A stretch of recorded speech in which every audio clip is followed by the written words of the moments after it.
देश संविधान निर्मित का जिम्मा बाबा साहब पर आ गया। देश में बड़े बड़े विद्वान होने के बावजूद बाबा साहब द्वारा संविधान रचा गया, क्योंकि वे तो विद्वानों के विद्वान थे ना। तो आइए दोस्तों, मिलते हैं हमारे संविधान रचयिता डॉक्टर बाबा साहेब अम्बेडकर जी से इस प्रस्तुत नाटिका से, जिसका नाम है संविधान के शिल्पकार डॉक्टर बाबा साहेब अम्बेडकर। और देखते हैं आखिर कैसे बाबा साहब ने हमारा भारत देश का संविधान तैयार किया।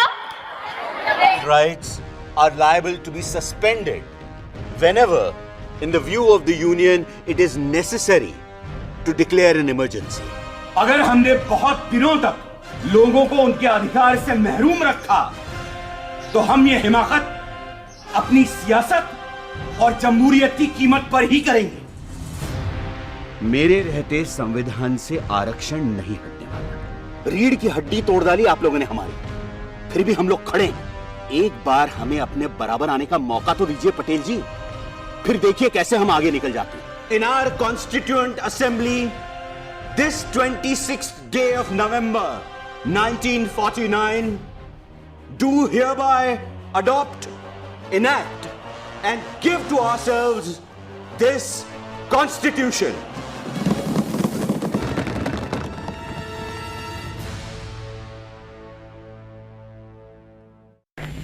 राष्ट्रपति महोदय, सर, मैं ड्राफ्टिंग कमेटी द्वारा निश्चित की हुई संविधान की रूपरेखा को प्रस्तुत करता हूं और निवेदन करता हूं कि इस पर विचार किया जाए।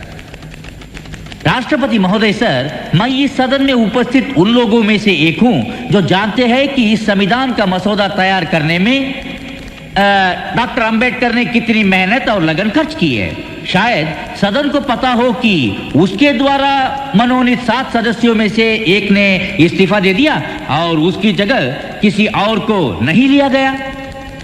एक सदस्य थे अमेरिका में, तो उनकी जगह भी खाली रही, और एक और सदस्य अपने कुछ कामों में, राज्य के कामों में व्यस्त रहे, इसलिए उनकी जगह भी खाली रही। एक या 2 सदस्य दिल्ली के बाहर थे और शायद सेहत की वजह से शामिल न हो सके। इसलिए आखिर में हुआ यूं कि मसौदा तैयार करने का सारा भार आ पड़ा डॉक्टर अंबेडकर पर, और मुझे कोई शक नहीं कि हम सब उनके अनुग्रहित हैं। मुझे जो भी श्रेय दिया जा रहा है वो मेरे अकेले का नहीं है। इसका कुछ हिस्सा जाता है सर BN राव को, जो कि हमारी इस सभा के संवैधानिक सलाहकार हैं, जिन्होंने ड्राफ्टिंग कमेटी के विचार करने के लिए संविधान का कच्चा मसौदा तैयार किया। इस श्रेय का कुछ हिस्सा उस ड्राफ्टिंग कमेटी के सदस्यों को भी जाना चाहिए। मैं यहां पर संविधान की अच्छाइयां गिनाने नहीं जाऊंगा, क्योंकि मुझे लगता है कि संविधान कितना भी अच्छा क्यों ना हो, वो अंततः बुरा साबित होगा अगर उसे इस्तेमाल में लाने वाले लोग बुरे होंगे, और संविधान कितना भी बुरा क्यों ना हो, वो अंततः अच्छा साबित होगा अगर उसे इस्तेमाल में लाने वाले लोग अच्छे होंगे। इसलिए जनता और उसके राजनीतिक दलों की भूमिका को संदर्भ में लाए बिना संविधान पर कोई भी निर्णय देना या कोई भी टिप्पणी करना मेरे विचार में व्यर्थ होगा। धन्यवाद।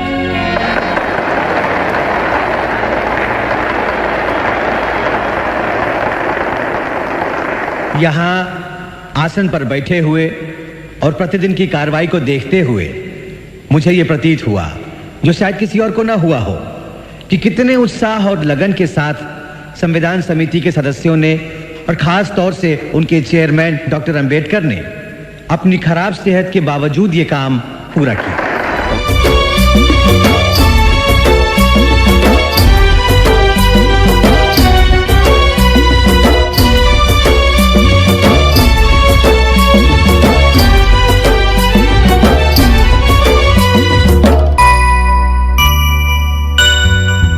दोन वर्ष 11 महिने 18 दिवस किती सोसल अभिमान, पावाच्या तुकड्यावर काढील दिस तरी थकला ना कामान साथरमाची बुद्ध धमाचं मिळालं वरदान हरपून भान जीवाचं करून रान लिहिलं संविधान हरपून भान जीवाचं करून रान लिहिलं संविधान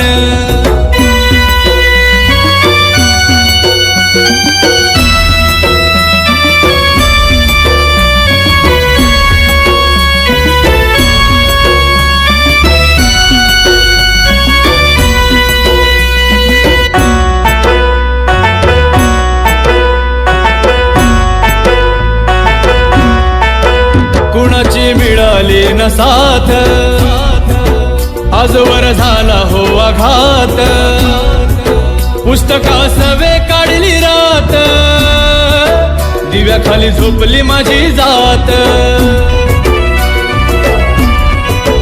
रक्ताच नवत नात पेटवली आयुष्याची वात मायन भरवला तो घास शिजलं नाही जरी घरात डोळ्याचे पाणी सांगते वाणी थोरते योगदान